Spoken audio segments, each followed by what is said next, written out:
बहुत कॉमन है कि एम्ब्लाइकल कॉर्ड स्टेम सेल्स के बारे में आजकल बहुत चर्चा है कि एम्ब्लाइकल कॉर्ड के स्टेम सेल्स जो हैं बहुत फ़ायदेमंद हैं। उसमें इतने बिलियंस स्टेम सेल्स होते हैं और इतने मिलियन स्टेम सेल्स होते हैं।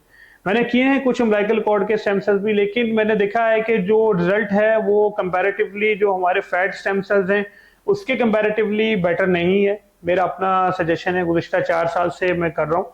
तो अम्बिलिकल कॉर्ड के मैं पर्सनली तौर पे कहूँगा कि मैं फ़ेवर नहीं करता अम्बिलिकल कॉर्ड के स्टेम सेल्स। हाँ, ठीक है, कुछ जगहों पे ज़रूरत हो सकती है अम्बिलिकल कॉर्ड के स्टेम सेल्स की, वहाँ हम कर भी देते हैं, लेकिन अगर वहाँ पर फैट स्टेम सेल्स पॉसिबल हो सके तो फिर मैं फैट स्टेम सेल्स को ही प्रेफ़र करता हूँ।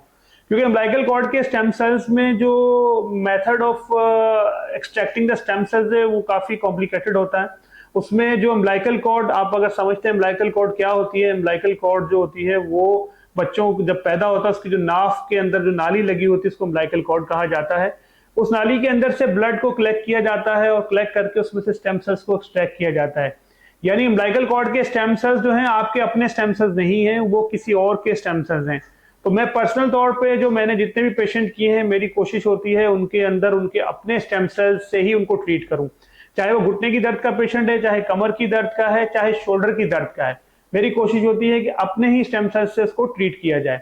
तो मैं समझता हूं कि अगर आप समझते हैं कि आपको स्टेम सेल्स की ज़रूरत है तो इसके लिए आप ज़रूर कंप्लीट रिसर्च करें और अपने मौलिद से ताल्लुक़ करें और उसके क्लिनिक में विजिट करें, ताकि वो आपको बता सके, आपको काउंसिल कर सके कि आपकी बीमारी के लिए या आपके प्रॉब्लम के लिए क्या चीज़ बेहतर है। आया आपको अम्बिलिकल कॉर्ड के स्टेम सेल्स की ज़रूरत है, आया आपको ओज़ोन थेरेपी की ज़रूरत है, आया आपको फैट स्टेम सेल्स की ज़रूरत है। ये डिपेंड करता है डॉक्टर और पेशेंट की आपस की काउंसलिंग के बाद और रिसर्च के बाद।